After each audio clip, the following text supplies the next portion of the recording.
ഇത് ഈ വർഷം ഗ്രോ ബാഗിൽ കൃഷി ചെയ്തേക്കുന്ന ഇഞ്ചിയായി കാണുന്നത്. ഈ ഒരു ഗ്രോ ബാഗ് നോക്കിക്കഴിഞ്ഞാൽ ഇഞ്ചി പുറത്തേക്ക് തെള്ളി നിൽക്കുന്ന ഒരു അവസ്ഥയുണ്ടായിരിക്കുന്നത്. ഇഞ്ചി നന്നായിട്ട് പൂക്കുകയും കൂടുതൽ ഉൽപാദനം ഉണ്ടായി ഇഞ്ചി പുറത്തേക്ക് തെള്ളി നിൽക്കുന്ന ഒരു അവസ്ഥയിലേക്ക് എത്തിയിരിക്കുന്നത്. ശരിക്കും പറഞ്ഞാൽ ഈ ഒരു ഗ്രോ ബാഗ് പോരാ, കുറച്ചും കൂടെ വലിയ ഗ്രോ ബാഗ് വേണം ഇനി അടുത്ത വർഷം ഉപയോഗിക്കാനായിട്ട്. കാരണം കഴിഞ്ഞ വർഷം ഞാൻ ചെയ്ത കൃഷിയിൽ ഉണ്ടായ പരാജയങ്ങളൊക്കെ മനസ്സിലാക്കിക്കൊണ്ടാണ് ഈ വർഷം കൃഷി ചെയ്തത്. കഴിഞ്ഞ വർഷം കുമിൾ രോഗങ്ങളൊക്കെ ബാധിച്ച് ഒരുപാട് ഇഞ്ചി എനിക്ക് നഷ്ടപ്പെട്ടു പോവുകയുണ്ടായി. പക്ഷേ ഈ വർഷം അങ്ങനെ കുമിൾ രോഗമൊന്നും നമുക്ക് ഗ്രോ ബാഗിലൊന്നും ബാധിച്ചിട്ടില്ല. ഇപ്പോൾ ഇഞ്ചി പൂർണ്ണ വളർച്ച എത്തുകയും കുറേ ഗ്രോ ബാഗിൽ ഉണ്ടായിരിക്കുന്ന ഇഞ്ചി തണ്ടൊക്കെ കരിഞ്ഞ് വീണ് തുടങ്ങിയിട്ടുണ്ട്. അപ്പം വിളവെടുക്കാനുള്ള സമയമായിട്ടുണ്ട്. മറ്റുള്ള വിളകളേക്കാൾ കുറച്ച് അധികം ശ്രദ്ധ നമുക്ക് ഇഞ്ചി കൃഷിക്ക് ആവശ്യമാണ്.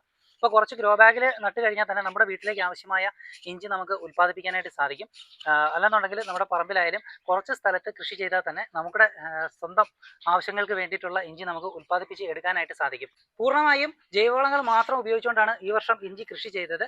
മണ്ണിര കമ്പോസ്റ്റും ചാണകപ്പൊടിയും അതുപോലെ തന്നെ അടിയിൽ കരിയിലയും പച്ചില വളങ്ങളും മാത്രം ഉപയോഗിച്ചുകൊണ്ടാണ് ഇഞ്ചി കൃഷി ചെയ്തിട്ടുള്ളത്. കഴിഞ്ഞ വർഷം സിമന്റ് ചാക്കിലായിരുന്നു കൃഷി ചെയ്തത്. കൃഷിക്ക് ശേഷം വിളവെടുപ്പിന് ശേഷം പ്ലാസ്റ്റിക് കൂടുതലായിട്ട് മണ്ണിലോട്ട് എത്തുന്നത് കൊണ്ട് ചാക്ക് പൂർണ്ണമായും ഉപേക്ഷിച്ചുകൊണ്ട് ഇപ്രാവശ്യം ഗ്രോ ബാഗിലാണ് കൃഷി ചെയ്യുന്നത്. ഈ ഇഞ്ചിയുടെ വിളവെടുപ്പിന് ശേഷം ഈ ഗ്രോ ബാഗ് നമുക്ക് പച്ചക്കറി കൃഷിക്കോ മറ്റെന്തെങ്കിലും ആവശ്യങ്ങൾക്ക് ഉപയോഗിക്കാനായിട്ട് പറ്റും. അല്ലാന്നുണ്ടെങ്കിൽ ഇത് വൃത്തിയാക്കി നമുക്ക് ഹരിതകർമ്മ സേനയ്ക്ക് കൊടുത്തു കഴിഞ്ഞാൽ തന്നെ നമുക്ക് പ്ലാസ്റ്റിക് പൂർണ്ണമായും ഒഴിവാക്കാനായിട്ട് നമുക്ക് സാധിക്കും.